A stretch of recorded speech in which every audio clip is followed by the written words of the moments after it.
दोस्तों, क्या प्रेमचंद जेल जाने से डर गए थे? हम सब लोग जानते हैं कि स्वाधीनता आंदोलन के सबसे बड़े लेखक के रूप में प्रेमचंद का नाम आता है। लेकिन वही प्रेमचंद जो अपने को गांधी का चेला कहते हैं, वही प्रेमचंद जो अपनी कहानियों में, अपने नाटकों में, अपने उपन्यासों में पूरे स्वाधीनता आंदोलन को बुनते हैं। किसानों की समस्याओं से लेकर के दलितों के जीवन को, स्त्रियों की समस्याओं को और मजदूरों की समस्याओं तक को वो अपने इन तमाम रचनाओं में बुनते हैं। लेकिन एक बड़ा सवाल हमारे सामने आता है कि क्या प्रेमचंद स्वाधीनता आंदोलन में शरीक नहीं थे?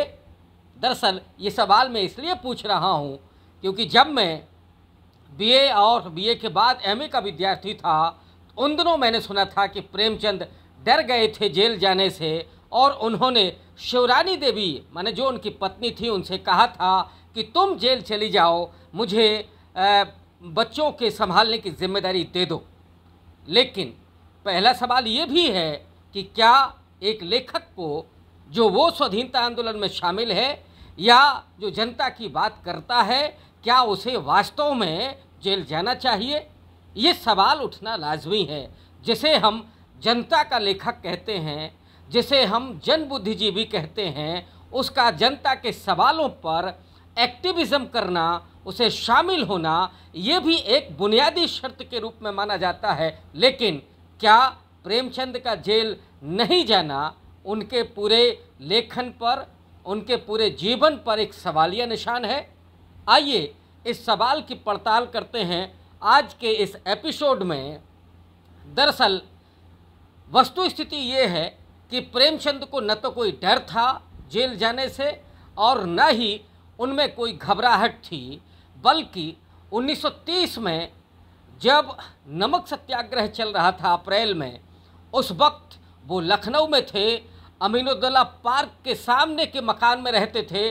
उन दिनों माधुरी का संपादन करते थे और वो अपनी पत्नी शिवरानी देवी, जिन्हें वो प्यार से रानी कहा करते थे, उनसे उन्होंने कहा, कई दफ़ा कहा कि रानी अब तो मेरे जेल जाने का समय आ गया है।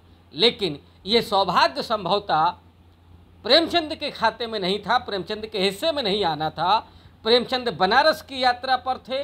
उन्हीं दिनों लखनऊ में एक बड़ा आंदोलन जारी था और ये आंदोलन उस नमक सत्याग्रह से ही चालू था। और इस दरमियान जो चीज़ें हुई शिवरानी देवी के साथ, वो बहुत महत्वपूर्ण है, उसका जिक्र करना ज़रूरी है। जवाहरलाल नेहरू की माँ स्वरूप रानी देवी जो लखनऊ में आई थी उन दिनों, और उन्होंने तमाम महिलाओं को जोड़कर जो भाषण दिया, शिवरानी देवी एक जगह लिखती हैं कि वो इस तरह के भाषण था उनका कि जिसमें जोर था, दर्द था, गर्मी थी। वो ऐसा भाषण था कि मुर्दे में भी जान डाल दे। और शिवरानी देवी ने लिखा है कि 20 जुलाई 1930 को उस भाषण को सुनने के बाद मेरे इस मुर्दा शरीर में जान आ गई और मैं कांग्रेस के उस आंदोलन के साथ जुड़ गई, उन सत्याग्रहियों में शामिल हो गई। और उसी के बाद लखनऊ में एक बड़ा बदलाव हुआ था, वो था महिला आश्रम का खुलना। और उसके बाद उन महिला आश्रम में तमाम वो महिलाएं जो कांग्रेस के साथ जुड़ रही थीं, उनकी बैठकें होती थीं। लेकिन जो बुनियादी सवाल है कि उस पूरे आंदोलन में जेल जाने का सौभाग्य किसे मिला? जी हाँ, वो सौभाग्य मिला शिवरानी देवी को। 11 नवंबर 1931 को विदेशी कपड़ों का बहिष्कार का आंदोलन चल रहा था। उन कपड़ों की दुकान के आगे पिकेटिंग चल रही थी और उसी दरमियान उनको किसी महिला मित्र ने आकर के खबर दी कि हमारे जो सत्याग्रही थे उन 10 लोगों को गिरफ्तार कर लिया गया है, अब आप चलिए और मोर्चा संभालिए। शिवरानी देवी खुशी खुशी पहुंचती हैं, पिकेटिंग शुरू करती हैं। लेकिन उसके 15-20 मिनट के बाद ही वहां इंस्पेक्टर जो ड्यूटी पर था वो आता है और शिवरानी देवी को कहता है कि आप गिरफ्तार होती हैं। शिवरानी देवी ने तपाक से पूछा, वारंट है क्या? इंस्पेक्टर ने कहा कि अब कानून में वारंट देने की ज़रूरत नहीं है। मित्रों, ये बात मैं इसलिए कह रहा हूँ, इन दिनों जो गिरफ्तारियां हो रही हैं उन तमाम लोगों पर जो एक्टिविस्ट हैं, उन तमाम लोगों पर जो मानवाधिकार कार्यकर्ता हैं। पिछले दिनों हमने किसान आंदोलन में जो देखा और छात्रों के आंदोलन में जो देखा, या आप अपनी अभिव्यक्ति के अधिकार का इस्तेमाल करते हुए जो बात कह रहे हैं, उस बात पर भी या आपके किसी ट्वीट पर भी गिरफ्तार किया जा सकता है बिना किसी वारंट के, बिना किसी एफआईआर कॉपी के। और इसीलिए मैं याद कर रहा हूँ उस वक्त को जब शिवरानी देवी ने मांगा उस इंस्पेक्टर से कि वारंट दिखाइए। उसने कहा कि अब ज़रूरत नहीं है, नए कानून के अनुसार आपको बिना वारंट के हम गिरफ्तार कर सकते हैं। शिवरानी देवी अपनी कुछ साथियों के साथ खुशी खुशी गाड़ी में चढ़ती हैं और जेल जाती हैं। कई दिनों तक वो जेल में रहती हैं। लेकिन इस बीच में एक और महत्वपूर्ण बात होती है कि जो सिपाही उनको लेकर के जा रहे थे, उनकी आंखों में आंसू थे। उनमें से एक ने कहा कि माता जी, जो मैं कर रहा हूँ ये पापी पेट का सवाल है। ये सरकार मुझे 22 रुपया महीना देती है, अगर मुझे 10 रुपया भी कोई देने वाला हो तो मैं इस नौकरी को छोड़ दूंगा।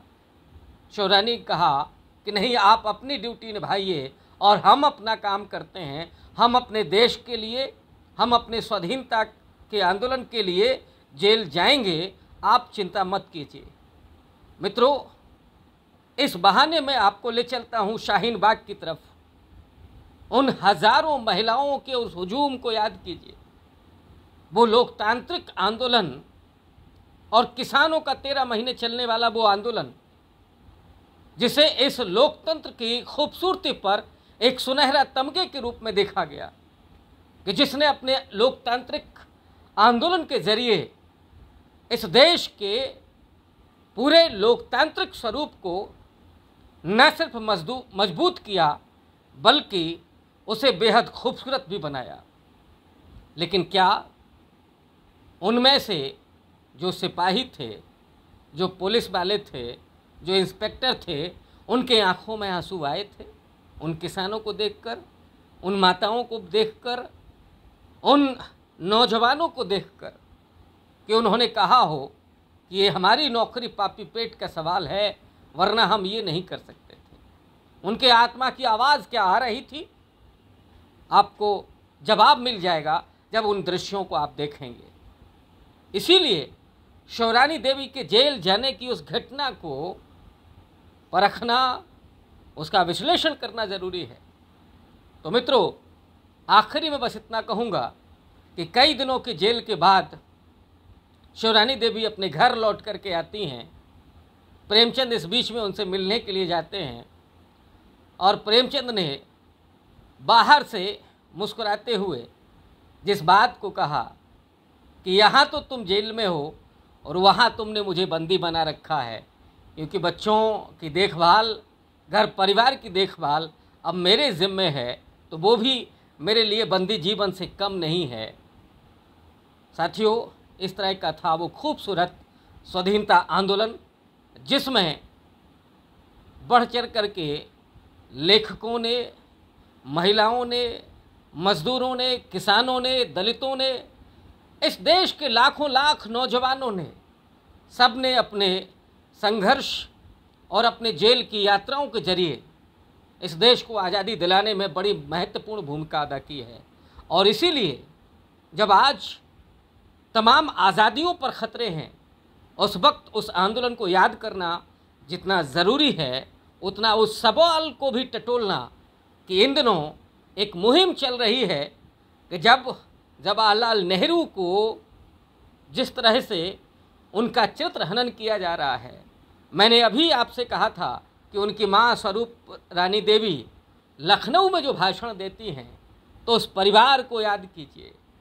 उनकी पत्नी कमला नेहरू अपने बीमारी के दिनों में भी इलाहाबाद में संघर्ष करती हैं, आंदोलन करती हैं और बेहोश होती हैं। उन्हीं दिनों उनकी मुलाकात होती है फिरोज से, जो आगे चल कर के इंदिरा गांधी के पति बनते हैं, और वही नौजवान है जो उन्हें आनंद भवन लेकर के जाता है बेहोशी की हालत में, और वहीं से नेहरू परिवार के साथ रिश्ते बनते हैं, फिरोज़ के जो पहुंचते हैं उनके दामाद बनते तक।